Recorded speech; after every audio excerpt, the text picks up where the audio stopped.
രാഷ്ട്രീയ കേരളത്തെ ഞെട്ടിച്ച അൻവറിന്റെ രാജിപ്രഖ്യാപനത്തിൽ കരുതലോടെ കരുനീക്കുകയാണ് UDF. അൻവറിന്റെ മുന്നിൽ വാതിൽ അടച്ചിട്ടുമില്ല, തുറന്നിട്ടുമില്ലെന്ന് പറഞ്ഞ പ്രതിപക്ഷ നേതാവ് അൻവറിന്റെ മാപ്പപേക്ഷ സ്വീകരിക്കുന്നതായും വ്യക്തമാക്കി. പിന്നെ എന്നോട് അഴിമതി ആരോപണം ഉന്നയിച്ചതിൻ്റെ പേരിൽ പൊതുമാപ്പ് പറഞ്ഞത് ഞാൻ തീർച്ചയായിട്ടും അത് സ്വീകരിക്കുന്നു. പക്ഷേ ഞാൻ അന്ന് തന്നെ ഈ നിയമസഭയിൽ തന്നെ മറുപടി പറഞ്ഞപ്പോൾ ഞാൻ അദ്ദേഹത്തിനല്ല മറുപടി കൊടുത്തത്.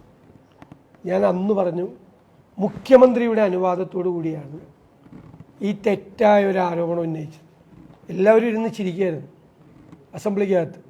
അൻവർ പറഞ്ഞ കാര്യങ്ങൾ രാഷ്ട്രീയമായി വിലയിരുത്തി തീരുമാനമെടുക്കേണ്ടത് UDF എന്ന് PK കുഞ്ഞാലിക്കുട്ടി. ഈ കാര്യത്തിൽ ലിങ്ക് സ്വന്തമായി എടുക്കേണ്ട ഒരു വിഷയവുമില്ല.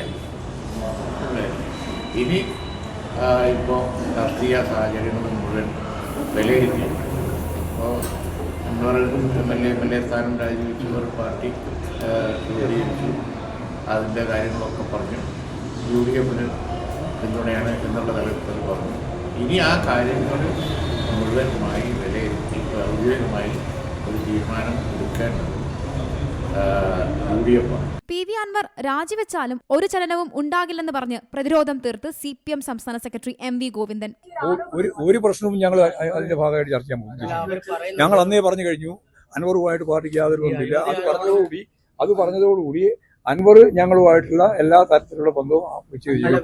പിന്നെ എവിടെയാണ് അദ്ദേഹം പോകാൻ പോകുന്നത്? DMK-യിൽ പോവോ, തൃണമൂൽ കോൺഗ്രസ് പോവോ തുടങ്ങിയ കുറേ ചോദ്യമുണ്ട്. എനിക്കതിൽ യാതൊരു സംശയവും ഒറ്റ ഉത്തരവേ ഉള്ളൂ. അതിന് അദ്ദേഹം UDF-ലാണ് പോകുന്നത്. അൻവറിന്റെ പരിഹാസത്തിന് മറുപടിയുമായി ആര്യാടൻ ഷൗക്കത്തും രംഗത്തെത്തി. ഈ ഞാൻ ആരാണ്, ഞാൻ എന്താണെന്നൊക്കെ നമുക്ക് എല്ലാവർക്കും അറിയാവുന്ന കാര്യങ്ങളാണ്. ഞാനിപ്പോ അതിനെക്കുറിച്ച് ഞാൻ എന്താണെന്ന് ഞാൻ തന്നെ പറയേണ്ട കാര്യമില്ല. അതിനിടെ PV അൻവർ ഉന്നയിച്ച ആരോപണങ്ങൾ തികച്ചും അടിസ്ഥാനരഹിതമാണെന്നും നിയമ നടപടിയുമായി മുന്നോട്ടു പോകുമെന്നും P ശശിയും വ്യക്തമാക്കിയിട്ടുണ്ട്. News desk C Malayalam news. ഏറ്റവും പുതിയ വാർത്തകളും വിശേഷങ്ങളും വിരൽ തുമ്പിലറിയാൻ സി മലയാളം ന്യൂസ് എല്ലാ ഡിജിറ്റൽ പ്ലാറ്റ്ഫോമുകളിലും ലഭ്യം.